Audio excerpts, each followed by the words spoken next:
and welcome to our autoimmune health channel. Today I'm going to take you through the dietary aspect of the autoimmune protocol, which is one of its key 6 pillars.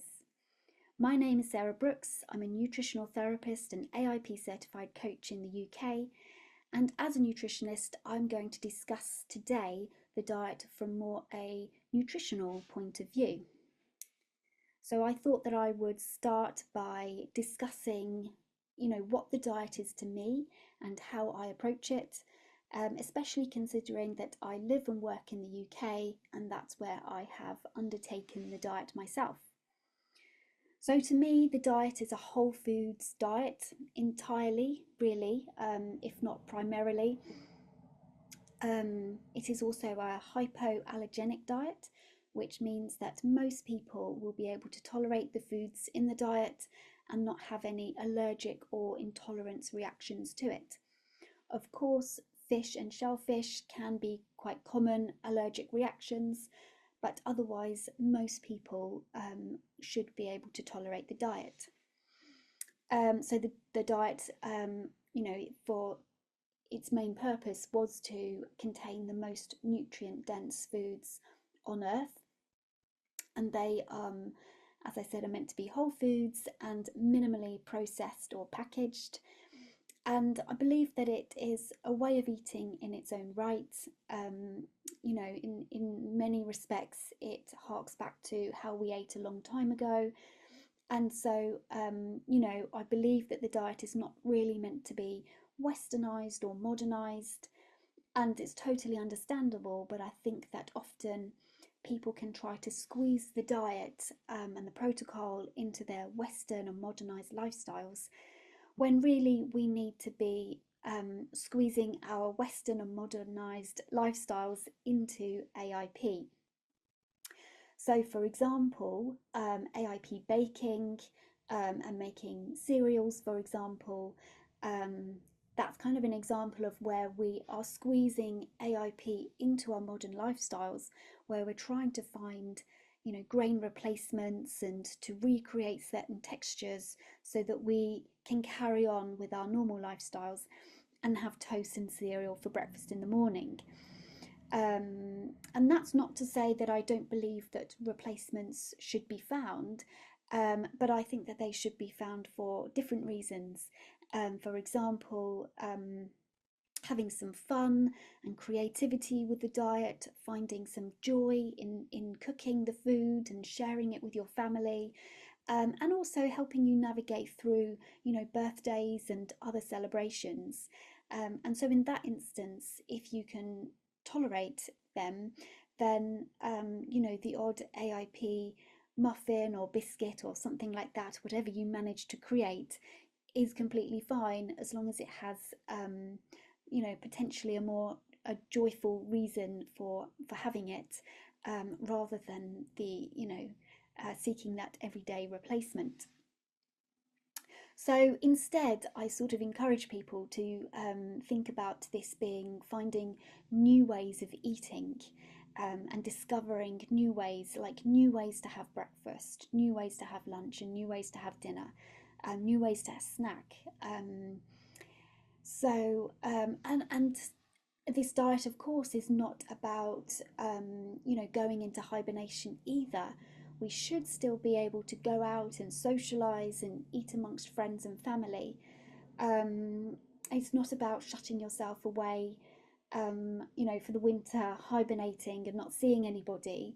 This is a diet that should, and I totally understand that it's difficult, but it is not a diet to shut yourself off, because as we will talk later in other videos, social connection is actually one of the key pillars of the AIP protocol. So of course an AIP coach can help you navigate this as well. So I feel really passionate about this, because this really is where you see the results. This is where your mind, your body and your health will change. And it is the people who are eating the leafy greens, the meat, the fish, the offal, lots of good fats and, some of the nutrient dense herbs and spices, these are the people that ultimately see the results, and also quite quickly. But I also want to reiterate that AIP is not just about diet. And of course, if you stay tuned and watch our other videos, we will go into this in a lot more depth, and we will cover all of the other pillars. But this diet is, you know, this the diet alone will not necessarily fix all of your issues. And you may need to troubleshoot, as I did, particularly if you have digestive imbalances or gut microbiome imbalances. You know, whether you've got SIBO or histamine intolerance, they're key ones. Or you may need to just, you may see a lot of improvement with the diet, but you may also want to go beyond the diet, especially if heavy metals, mold, or infections are an issue for you. So, what are the key changes worth considering, even if you're not ready to even, implement the AIP? So for me, the foods that are going to pack the most punch are, of course, the super nutrient dense foods, but also the foods that have a therapeutic action beyond nourishing our body. And of course, all foods nourish our body, but I think that from a nutritional point of view, foods also, they impact the function of our body, and we don't know, that's not something that we all know about. And these foods tend to actually be less prevalent or even non-existent in our Western diets today. So where would I start? I would start with focusing on adding in rather than, or before you start taking things away. So these foods to get started on, even if you're not ready to do AIP, is first up getting as many fruits and vegetables into your diet as you possibly can. Most importantly, these are the cruciferous leafy green vegetables. And of course herbs as well. Don't forget herbs like coriander, basil, parsley, and so on. Also, of course, offal, and I know that that's a difficult part of the diet, but liver, heart, kidneys, these are nutrient dense foods that are going to they're going to pack a real punch in changing your health. Then we have fermented foods, and these are probiotic foods that it can support your gut health, and that will eventually have a ripple effect across your body. Bone broth, and of course good fats. And I think that we tend to have less good fats in our diet today because of the big fat myth that we sort of was created back in the 80s. So I'm often having to encourage people to get that back into their diet as well. So what does that look like? What does this look like? So 9 portions of fruits and vegetables a day, that being around 7 vegetables and 2 portions of fruit, a portion being like roughly the size of your fistful.